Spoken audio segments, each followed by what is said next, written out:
Bienvenue à cette grande édition du journal en langue française. Vous êtes en compagnie de Patrick Nilidandi. Tout de suite, l'essentiel de l'actualité.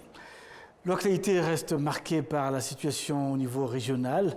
20 jours après la chute de la ville de Goma, des informations font désormais état de la prise de la ville de Bukavu par le M23. Toujours selon les informations en notre possession, les responsables politiques et militaires gouvernementaux auraient abandonné la ville de Bukavu et ont pris la fuite. À la frontière entre la ville congolaise de Bukavu et la ville rwandaise de Rusizi, les agents de service de contrôle de frontières congolaises sont absents. Cependant, du côté rwandais, les contrôles se poursuivent normalement. À Rusizi, les habitants poursuivent leurs activités quotidiennes comme à l'accoutumée, malgré le week-end en cours. Dans un communiqué, le M23 a indiqué avoir pris le contrôle de l'aérodrome de Kavumu pour empêcher des attaques meurtrières des FARDC, les troupes gouvernementales congolaises, des groupes génocidaires FDLR, des Wazalendo et des troupes burundaises qui menaçaient des zones densément peuplées. Par ailleurs, depuis la nuit dernière, des bruits de tirs d'armes légères étaient entendus depuis la ville de Bukavu. Le communiqué de M23 précise que les forces gouvernementales et leurs alliés présents dans la ville se sont repliés après avoir commis divers actes de violence. Le M23 a également demandé aux troupes burundaises de quitter les territoires congolais, réaffirmant son engagement à protéger les civils tout en appelant ces derniers à assurer leur propre sécurité en mettant en place des comités de vigilance. Voilà donc l'essentiel de la situation sur place. Les acteurs du secteur industriel saluent les politiques et les stratégies que le gouvernement rwandais a mises en place et qui ont permis une augmentation continue des emplois, en particulier parmi les jeunes. Actuellement, 16,3% des personnes employées travaillent dans l'industrie. Dans la zone industrielle de Masoro, à Kigali, se trouve l'usine textile CND qui a ouvert ses portes en 2019. L'usine emploie actuellement près de 1000 personnes et ce nombre continue d'augmenter. Aujourd'hui, l'usine emploie 5600 personnes. L'usine CND a pour objectif de doubler son effectif dans les 5 prochaines années, atteignant ainsi 10 000 employés. Le responsable de coordination de l'usine CND avec d'autres secteurs, Nabana Yves, revient ici sur l'impact de leur entreprise sur l'économie et le bien-être de la population. Elle a commencé en 2019. L'investisseur est chinois. Alors, il est venu avec un modèle de business qui est un peu spécial. Il a signé un accord de collaboration avec le gouvernement rwandais à travers le RDB. Alors, l'accord précisait les mesures incitatives que le gouvernement était supposé de donner à l'investisseur. Et en contrepartie, l'investisseur lui aussi était supposé d'atteindre les objectifs fixés en matière de la création d'emplois et de l'augmentation des revenus d'exportation. Alors, les mesures incitatrices que le gouvernement a données, essentiellement à l'octroi des espaces libres de production et puis à la subvention des coûts de transport et à l'exonération des taxes sur les importations. Alors, en ce qui concerne l'accès aux espaces gratuits pour la production, l'entreprise a 4 usines ici dans la zone économique de Kigali qui sont des propriétés du gouvernement rwandais. C'est-à-dire que le gouvernement donne ces immeubles gratuitement. Vous avez vu une autre qui est en train d'être construite. C'est parce que le nombre d'emplois a augmenté, alors il faut augmenter les espaces. Jusqu'à présent, nous avons 500 600 employés à temps plein. En ce qui concerne les revenus d'exportation, on était supposé d'atteindre des revenus cumulés à la fin de la 5e année. C'était 17 millions de dollars. Et les chiffres que nous avons pour le moment montrent que nous avons été au-delà de ça. Et puis, en ce qui concerne l'augmentation des compétences en termes de couture, nous sommes très fiers parce que nous recrutons les jeunes gens qui viennent sans nécessairement avoir de l'expertise en matière de couture, mais après, c'est-à-dire quand ils viennent, ils passent 3 mois considérés comme des stagiaires, mais tout en étant payés. Et après ça, ils sont enrôlés dans les lignes de production et au fur et à mesure, ils deviennent des experts des travaux de couture. C'est-à-dire que quand bien même quelqu'un quitte notre entreprise, il va travailler pour notre entreprise comme la Vision Garment, Vision Fashion. C'est une fierté pour nous parce que nous avons contribué à l'augmentation des capacités des jeunes gens rwandais. Donc, brièvement, nous avons contribué à l'augmentation des emplois pour les Rwandais, à l'augmentation des revenus d'exportation et surtout à l'augmentation des capacités en matière dans le domaine de la couture pour les jeunes gens rwandais. C'est-à-dire que avec ce partenariat public et privé, nous avons atteint des résultats qui étaient attendus et nous comptons dans le futur continuer et doubler dans les deux aspects. Nous comptons doubler, avoir pour les 5 ans qui viennent au moins 10 000 employés à temps plein et doubler les revenus d'exportation que nous avons pu réaliser pour les 5 ans qui viennent de se couler. Nabana Yves indique que bien que l'entreprise C&D soit installée au Rwanda, elle ne vise pas seulement le marché local, mais surtout le marché international et qu'elle se soucie beaucoup du bien-être de ses employés pour atteindre un résultat beaucoup plus important. Vous avez pu voir que nos produits, ce sont des tricots d'hiver. Alors, le marché européen et le marché nord-américain, ce sont des grands consommateurs de tricots d'hiver. Nous avons des clients bien établis. Vous avez vu les marques Navarro, Elsoi, Kiki, Marico. Ce sont des marques qui sont établies sur le continent européen. Alors, nous avons des relations d'affaires avec ces clients et régulièrement, ils placent des commandes et nous produisons en conséquence. Donc, en ce qui concerne le marché, nous n'avons aucun problème, nous n'avons aucun souci. Le marché plutôt croît. Donc pour le moment, la raison pour laquelle nous réclamons du côté du gouvernement de nous donner plus d'espace, c'est parce que nous avons une grande demande, nous voulons produire plus et produire plus. L'aspect social, pour une grande population de 5 600 employés, il faut vraiment des mesures sérieuses pour assurer l'hygiène, la sécurité, le social pour cette grande population. Alors ici nous avons une réglementation interne de l'hygiène, comment les gens s'assoient, l'eau qu'ils doivent boire, la façon là où ils prennent la nourriture.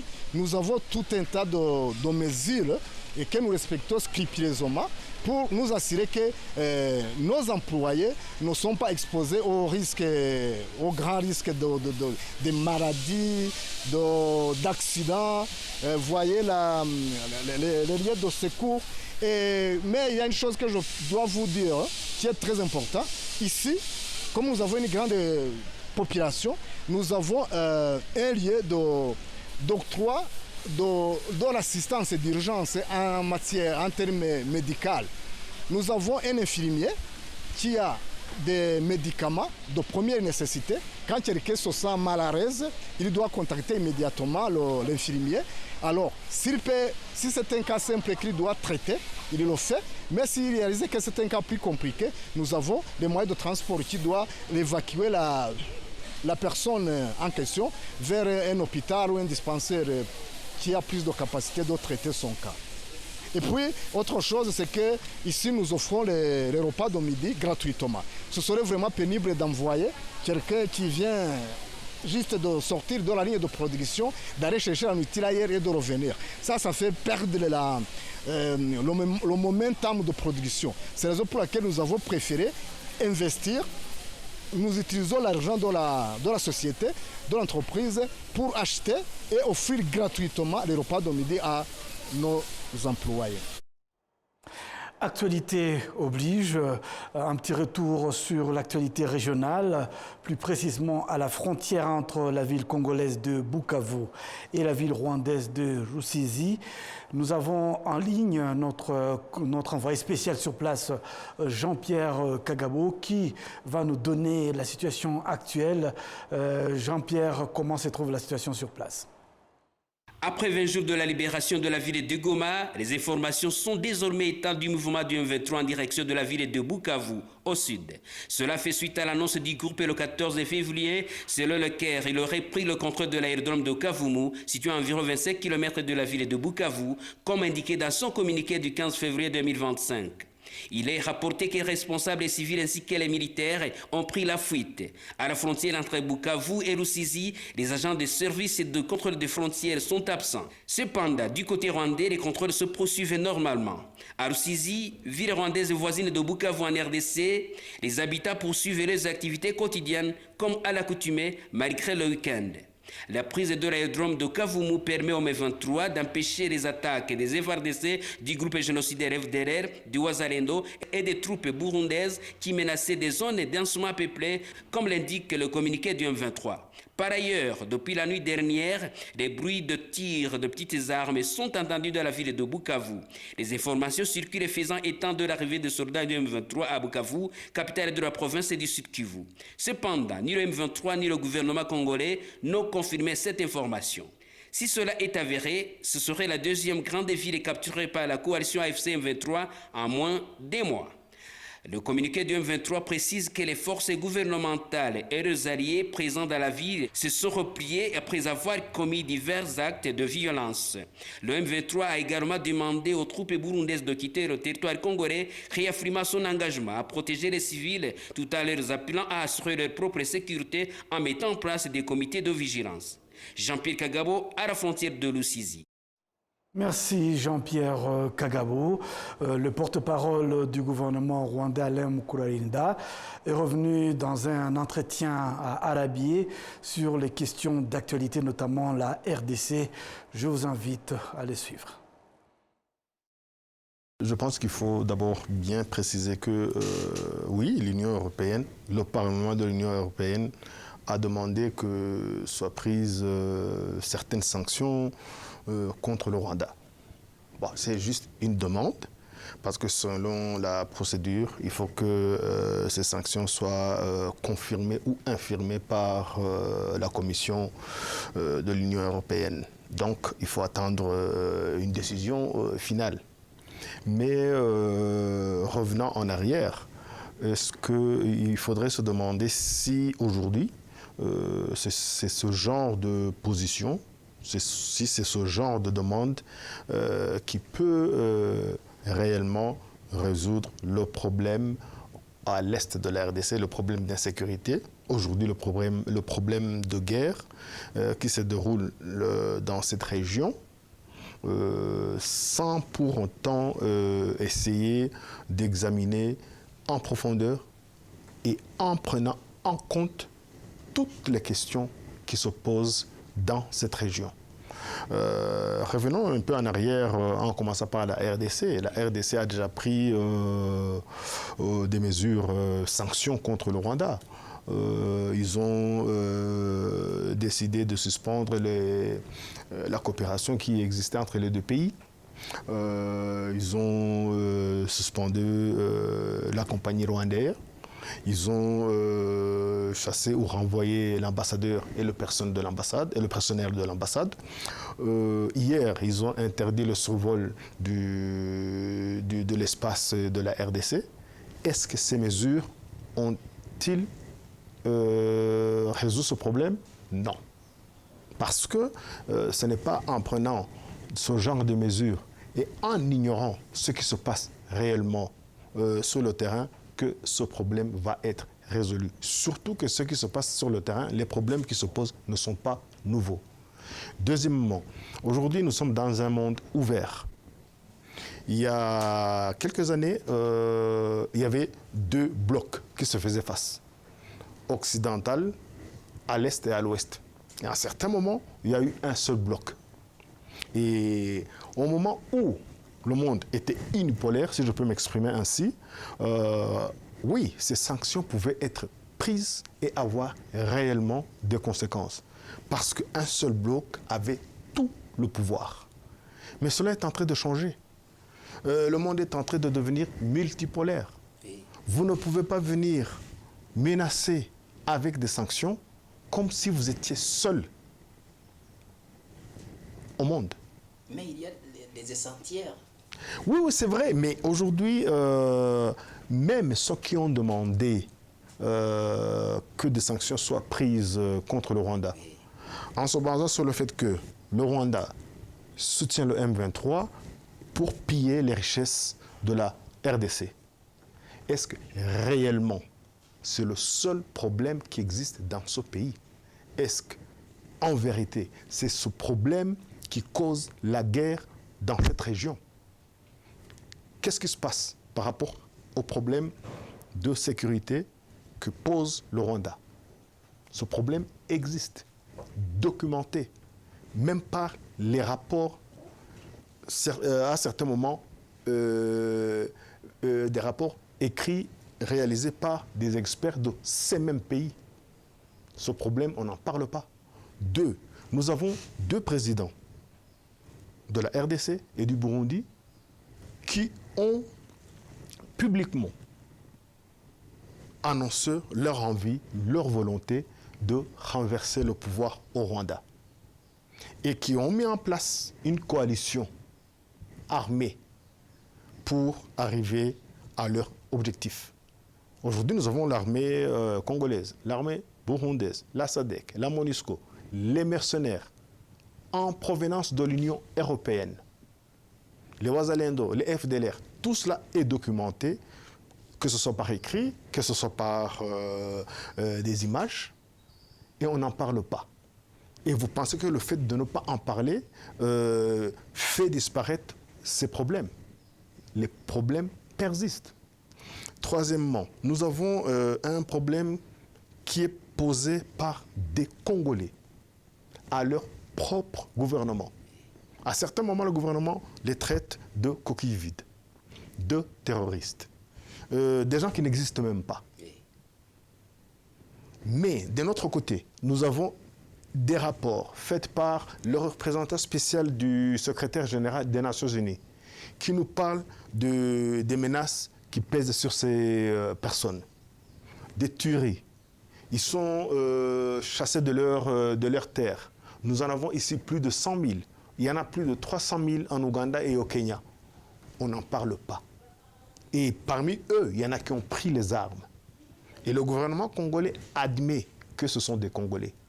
Donc le fait aujourd'hui de venir demander des sanctions contre le Rwanda, en ignorant les problèmes, tous les problèmes qui se posent sur ce territoire, je ne pense pas que c'est une façon de résoudre ce problème, surtout que c'est même en contradiction par rapport aux résolutions qui ont été prises par la SADC et la communauté de East Africain, qui dit que voilà, il faut qu'il y ait des négociations entre le gouvernement congolais et le M23. Donc, vous qui prenez ce genre de décision, c'est comme si vous mettiez de l'huile sur le feu. Pourquoi est-ce qu'on donnerait plus d'importance aux décisions, aux demandes qui viennent de 8000 km de distance, alors qu'ici, à 2-3 000, on a des dirigeants dont le pays sont voisins de ce pays, de ce grand pays, pour qui on souhaite la paix, parce que la paix en RDC, c'est la paix dans l'Afrique australe et dans l'Afrique centrale et en Afrique de l'Est. tout le monde en est convaincu. Raison pour laquelle tout le monde demande des dialogues, tout le monde demande que ce soit résolu par la voie diplomatique. Donc aujourd'hui, oui, la demande a été faite. Elle n'a pas encore été décidée. Donc au Rwanda aussi de continuer à expliquer que voilà, vous avez fait une demande basée sur une partie du problème en ignorant le reste. Et c'est cela d'ailleurs la raison pour laquelle ce problème persiste. Passons à présent à la page économique. Le comité des politiques monétaires de la Banque nationale du Rwanda, BNR à sigle, a mis en place mercredi dernier, qui s'achève donc, de la semaine qui s'achève, des décisions notamment celle de garder le taux directeur de la Banque centrale de 6,5%. À l'issue de la conférence de presse tenue jeudi pour parler de ces décisions, la vice-gouverneure de la Banque nationale du Rwanda s'est entretenue avec Arabié et est revenue notamment sur quelle base le comité de politique monétaire de la BNR a maintenu le taux d'intérêt que la BNR appliquera aux banques commerciales pour le prêt. Madame Soraya a en outre parlé de la dépréciation du franc rwandais et de l'impact de la nouvelle politique fiscale sur les investissements et l'entrepreneuriat au Rwanda. Tout d'abord, nous voyons que l'inflation dans notre pays a continué à se maintenir dans la fourchette cible entre 2% et 8%. Nous avons terminé l'année 2024 avec une inflation à 4,8%. Et nous voyons dans nos prévisions que pour l'année 2025, l'inflation aussi va continuer à tourner autour de 6,5% et même pour 2026 à 5,1%. Nous sommes dans une période où nous avons vu 2024 une croissance économique assez forte. Et même si nous savons que les chiffres de croissance du PIB ou du produit intérieur brut seront communiqués par l'Office des statistiques, nous sommes confiants que ça sera au-delà des 8,3% qui étaient projetés pour l'année 2024. Donc c'est une croissance assez forte et de tous les secteurs, surtout le secteur des services et le secteur de l'industrie. Maintenant, nous savons aussi que nous voyons toujours des tensions géopolitiques qui pourraient avoir un impact non seulement sur la croissance, mais aussi sur l'inflation. Nous voyons aussi que pour la saison agricole donc la saison qui s'étend de septembre à février, avec une première récolte en décembre, nous avons une production, je dirais, significative, mais moindre que la saison de l'année dernière, la même saison de l'année dernière. Et donc, cette production agricole qui sera bonne nous donne espoir que nous aurons aussi une inflation qui se maintient autour de 5-6%. Mais il y a des risques si jamais il y a soit des pluies qui sont en retard, comme nous l'avons vu au début de cette saison, qui pourraient avoir une influence sur les projections que nous avons. Mais c'est une analyse et une évaluation que nous continuons d'avoir tous les 3 mois. Et donc, si nécessaire, nous pourrions ajuster notre politique monétaire en conséquence. Alors, comme je viens de l'expliquer, en fait, les raisons, c'est que même avec une inflation pour 2025 à 6,5%, ça reste toujours dans notre fourchette cible où nous devrons avoir une inflation entre 2% et 8%. Mais nous voyons aussi qu'il y a certains risques, surtout vu le changement climatique, qui aura un impact sur la production agricole pour la saison B. Et c'est pour cela que nous restons, je dirais, prudents, mais aussi sans exagérer une menace extérieure qui serait supérieure à ce qu'on avait déjà prévu pour novembre. Donc, en bref, économie en forte croissance, une inflation maîtrisée, mais avec des risques que nous ne pouvons pas ignorer, et à chaque fois que nous avons de nouveaux éléments, nous revoyons nos prévisions. Mais pour l'instant, nous voyons que même cette année et l'année prochaine, l'inflation devrait rester autour de 5 et 6%. Alors, l'année dernière, nous avions une dépréciation de 9,4%, et c'est vraiment la moitié de la dépréciation que nous avions eue en 2023. Et selon nos prévisions, vous avez vu que nos exportations ont augmenté de 5,8% pour l'année dernière. Même s'ils ont augmenté, nous avons toujours beaucoup plus d'importations et donc un déficit commercial. En revanche, nous voyons que les pressions sur le marché de change ont baissé et à moyen terme, on devrait revenir au taux de change d'à peu près 5% que nous avions avant l'année 2022.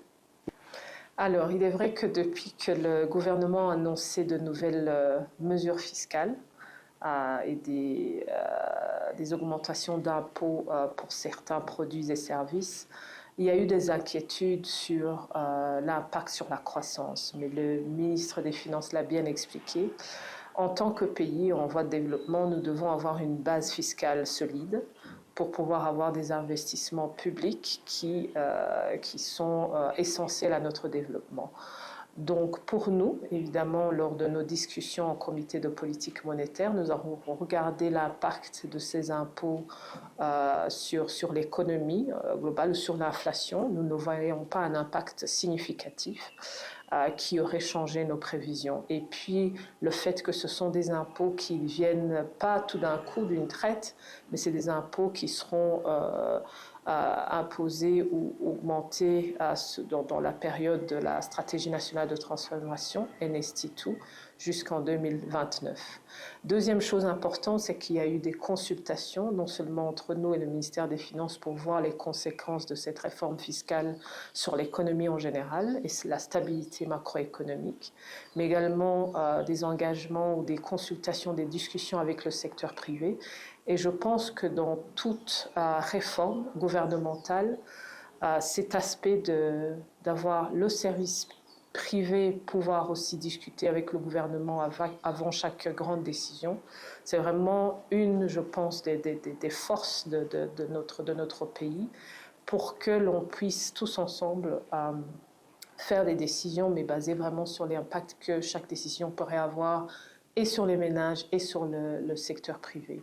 Au niveau du secteur bancaire, dans ces réformes-là, il y a des services bancaires qui étaient exemptés de TVA, de taxes sur valeur ajoutée, qui devront en payer. Nous en avons parlé avec le secteur bancaire. Ce sont des impôts qui ne commencent pas tout de suite, mais commencent certaines pour l'année fiscale suivante, c'est-à-dire 2025-2026, et d'autres pour 2027. Et vraiment, l'impact n'est pas au niveau global si significatif, mais en revanche, je pense que ce soit le secteur privé, inclus le secteur financier, tout le monde comprend que ce sont des réformes fiscales nécessaires pour pouvoir soutenir la vision du pays de devenir un pays à revenus modérés dans les 10 ans à venir, en 2035. Et pour cela, il faut vraiment des revenus domestiques qui puissent supporter les investissements publics, les investissements du gouvernement. Et donc, je pense que cet aspect est bien compris. Ce n'est jamais facile, je pense, pour des opérateurs privés ou même les ménages d'entendre que les impôts augmentent, mais sur le long terme, ça ne peut être que bénéfique pour nous tous. Dernier élément de cette page nationale, un projet de construction de près de 600 maisons modernes va bientôt débuter dans le quartier de Kangondo et Kibiraro, dans la ville de Kigali. Ces maisons pourront accueillir plus de 3000 personnes quand les travaux seront achevés. Le point avec Kassim Issouf. Au départ, 3 bâtiments représentatifs de différentes architectures modernes ont été présentés dans le quartier de Kangondo, Nyarutarama. Ces maisons sont un excellent exemple de la manière dont l'aspect des quartiers Kangondo 1, Kangondo 2 et Kibiraro vont changer. L'entreprise d'investissement Savannah Creek sera responsable de la construction de ces bâtiments. Uko rero twashushanyije amazu yacu twabyizeho bihagije ni design nziza cyane itanga umwanya uhagije. Le plan architectural a été pensé pendant un bon moment. C'est un bon design qui offre tout le confort dont on aurait besoin et une maison bien accueillante. C'est pour cette raison que nous avons élaboré ce projet. Il s'agit au total de 590 appartements Avec une école internationale qui suivra le curricula britannique, il y aura également un centre où faire les courses pour les habitants de ce quartier.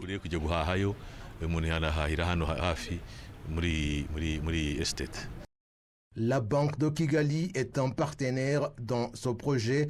Son directeur général chargé de la technologie et des clients particuliers, Désiré Romanica, indique que la Banque de Kigali est prête à collaborer avec ceux qui souhaitent acquérir une de ces maisons. La BK est entrée en partenariat avec le développeur. On a pu acheter les terres qui sont ici et on a pu aussi relocaliser les gens qui vivaient ici et maintenant qui ont des maisons décentes. Mais on va aussi travailler avec le développeur pour pouvoir développer 500 maisons ici. Et on va aussi donner des crédits aux gens qui veulent acheter des maisons ici au prix qui sont sur le marché. C'est un crédit qui est payable en 20 ans. Et le client va payer chaque mois ou chaque trimestre. Il va payer le principal et aussi l'intérêt qu'il faut en 20 ans.